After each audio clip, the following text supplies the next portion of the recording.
there's a couple that come to mind instantly. First, and these are both first year, which is crazy. So the first one was the Florida State UVA game. I think everybody who was at UVA during that time frame always brings that up. Florida State ranked number 4. We not ranked and needed that win. Basically, we needed that win to be bowl eligible. And just I think it was definitely a night game. So that was one of the first night games I think I've had. If not the first one, I believe it was the first one. And so just that experience of being like at a night game and a ranked game, knowing this is on ESPN, just a lot of like energy there. The student section was fired up, and I think the football team fed off of that, and they played their hearts out, and you just could tell that they were playing their hearts out. And I think the thing about being in college at that point is that you know those guys. Like they're on the field, like they're in your class, you know them. I had summer session with those guys, and so to see them out there and like giving everything they had, make sure you give everything that you had, and then we won, and then everybody storms the field. We're just playing. And I just remember Pease just going crazy. I remember just calling up everything. We were playing everything, and everybody was just so fired up. It was just a major accomplishment, just overall, and I think that was one of our stronger stand performances as well. Second thing that comes to mind is now take that game going to the bowl games. First bowl game, Nashville, and the Battle of the Bands in the street against University of Minnesota. Very old historical band. We're in our second year. And we were losing. We were losing this battle. There's this kind of DJ who was emceeing the event. And we had one more trick up our sleeves, which was tag, which we do now pregame. But tag was new. It was not part of the pregame. And what was awesome about that was I got to play cymbals with the drum line. So the drum line needed extra bass drum players. They needed people to hold the bass drums, and they needed more cymbal players. And so there was like a handful of people who volunteered to do the extra practices to do tag, which we did. The first time we performed it was against Virginia Tech, kind of battle of the band situation. So we've kind of been in that situation where there was a battle of bands on the field and in a big stage. And this one was on the streets of Nashville with people up in the balconies, people on the streets, and literally the bands are 10 or 20 yards away from each other. And we performed tag, and that put us over the top. We were declared the winners, and it was just like, oh my gosh, we just won this battle of the bands against this like 100-plus-year-old band. And I think it was just a great accomplishment. I think it was that people, one, took it very serious. And I think, again, it's the nature of the folks that we have in the band that, again, this whole pride thing. It's put everything you have into it. And we were not as big then. I don't know what the numbers were. I'm very sure we were over 200. But I mean, we had to play. Everybody had to play. Basically, it was very noticeable. I felt like if you did not play, and everybody played their hearts out, and then we won, and everybody was just ecstatic. It was just a great feeling of pride in like what we're trying to build. Right in the second year, this is exactly what we wanted to do, and we also won the bowl game, which was also great. So it was a kind of a clean sweep for UVA that weekend. One of my favorite memories actually was fourth year skit night, which if you're not still doing that, whenever this is shown, you need to do it. But skit night for band camp, and the baritones were making fun of me and of a situation that happened with now former member who we had to expel from camp.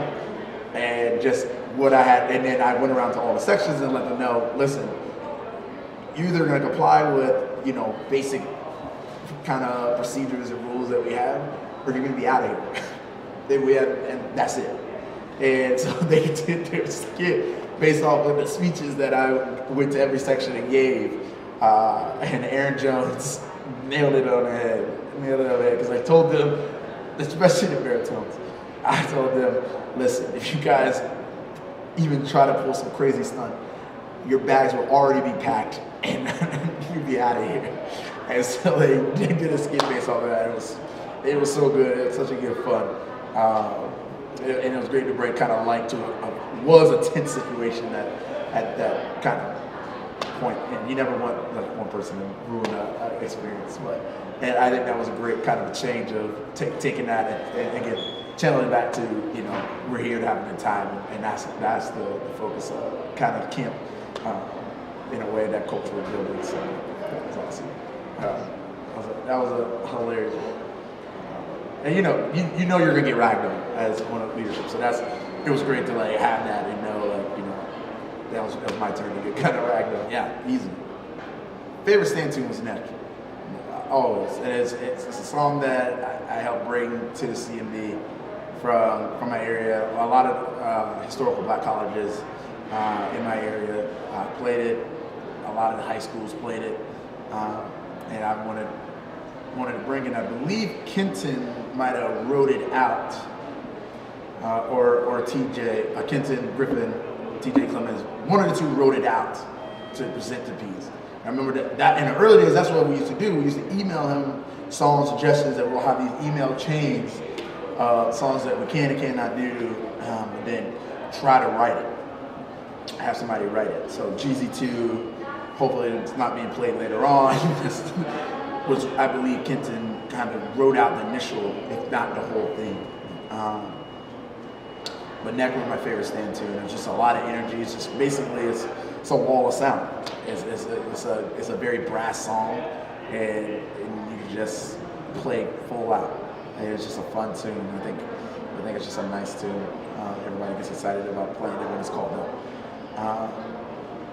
And then favorite halftime show will definitely be 100% my first show,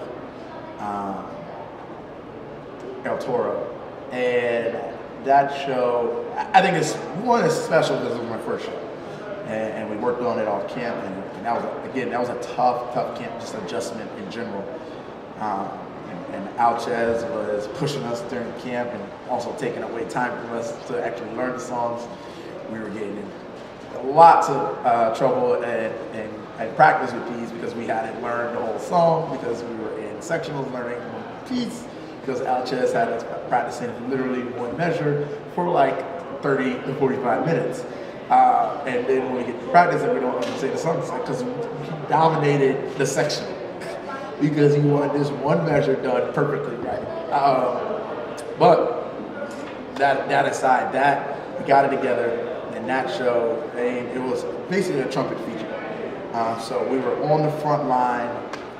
We had like a sectional solo, if you will, feature in the beginning. There was a good amount of trumpet solos between that song and then kind of the next song that transitioned smoothly into it. But the visuals were, I like the visuals on the front line, a high step, dip down with the trumpet. And it was just a wall of sound. I mean, it was just, for trumpets and very cocky instruments and very, very prideful, cocky people. It was a great first show to have. And I think, fans usually don't respond as much to those kind of more traditional songs that I guess marching bands will play. They like the more kind of radio tune-ish or theme type shows that they kind of know the music to. But I really felt like they really took to that show, that they was like, this is pretty impressive. Again, we're on our second year. This is the second year, first show.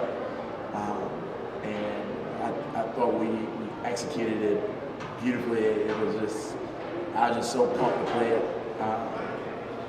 And it was just a great show. It's a blur of a show.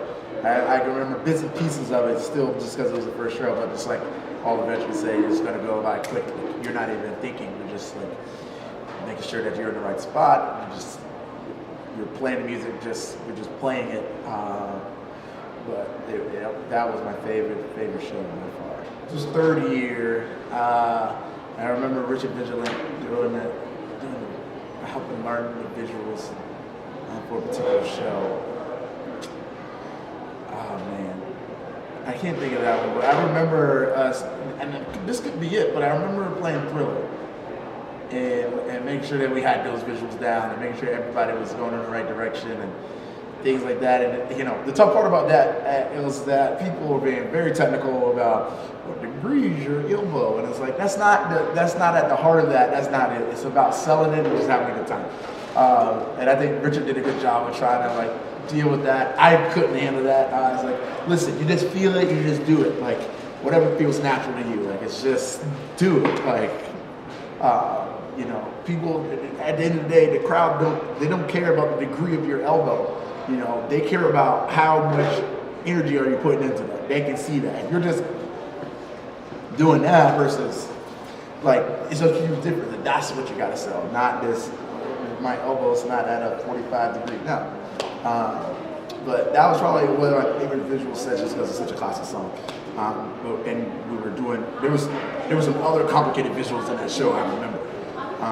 But again, this is one of those shows that was kind of a last minute Thursday, Friday kind of putting in visuals towards the end. It was just like game on, pressure on. We got to make this happen quickly. And so like the DIs, usually it was like that core group that thought through it quickly. I believe it was Richard Vigilant, Amanda Seymour, myself, and Rodney Jones would be in there. We didn't always use the high step out of the tunnel. This was something that I brought to Pease, and I thought if we're going to take this to the next level, this is what we need to do. We need a high step. And my first year, I don't think we high stepped. I think it was the second year in which we high stepped. And I really wanted to high step. It looks, first of all, it looks visually better coming out of the tunnel and coming onto the field at your high step. And so that as a kind of a piece of the pregame that is still being done, I'm really proud of. Because at first I was like, I don't know, maybe we don't have the kind of athleticism. It's a lot of counts. I forget how many counts it really was coming from the tunnel out, but I think it varies depending on where you are. It goes like 180 to 120. That's a lot of counts of high step. It is not easy. And so it's definitely something that you have to practice in camp because you got to get that stamina up and you have to be ready to play on that downbeat, ready to play out. And so that I am really, really proud of bringing kind of a more non-traditional kind of core step style to our pregame. And I see it brought in, we do it, you know, in visuals sometimes in shows. I remember in a patriotic show, we did a slow high step down to the sideline. But I think just it's an impressive thing, you know, the high step out of the tunnel. And I think it's a nice piece, exhausting piece, but a nice piece coming out of the tunnel. It's definitely not easy, but I think it shows like, you know, marching band is more athletic than you think it is. I mean, it's pretty tough. Like in camp, you're going to be sore that first day, second day, as your body gets like the muscle memory to do what you're doing. Oh, this is the first like pregame. There was a little bit revamp between the first, second year, and then there were little changes between every year that I did it. And I know Pease wanted to really have one set thing that could be done over time, that every pregame is done this way. And there's kind of a tradition built there. But I think adding that high step just adds a little bit more flair to that show. I know for sure between first and fourth year that the rigor of song selections went up. I remember there would be times where we tried a song and we just didn't have the folks to do it at that point. In terms of sound and everybody being able to play it kind of off a sight read. Just one song that comes to mind, I can't remember what it was, but I know we scrapped it from the show. So I think the rigor of song selection went up. I think, well, clearly the size has gotten bigger, but the quality has also gotten up too. And I think that has to do a lot with the folks who started it all. And really, again, having a sense of pride and establishing a tradition in which others want to follow. Right? And so you look at Band Day, that was small to now a huge undertaking. But I mean, it's the best recruiting tool that we have. Because they get to see what we do, and those folks want to come and do that and be a part of that, and be a part of something that's professional and something that folks really do take pride in. It's not just another extracurricular activity. I don't think anybody approached it like it was just some type of club. It was something that we did. It was professionally done, the best that we could do it. And I think that is seen by others, and they want to be a part of that and also continue to build upon that. So I think that piece on quality comes from the roots of folks who started first year and on, and attracting even better players and folks who want to be leaders in the marching band to gravitate and stick with it. Some people, I know between high school and college that say, that's not something I want to do. But it could be somebody that was kind of on the fence and they're like, no, this is something I want to be a part of. This is not like my high school experience or whatever that type of high school experience was, whether it's kind of really kind of strict DOA type band or more of a high step like showman band. I think what's nice about the CMB is it blends the two pretty well. No, it's not a Bethune-Cookman or North Carolina A&T in that kind of style. But we play songs like that. But I think we put the same energy in the stands. We do a lot of visuals that mimic those type of styles.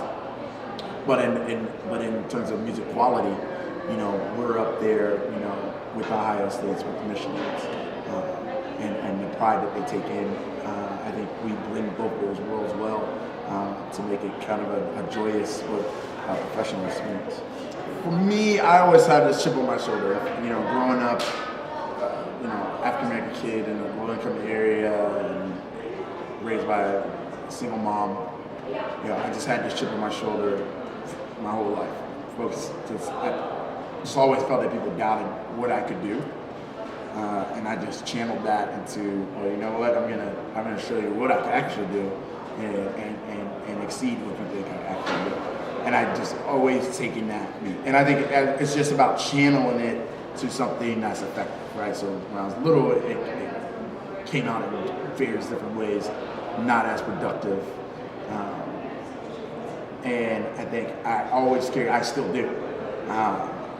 And so, I think it's one of those things that I just turn it on. Like I can now just turn it on.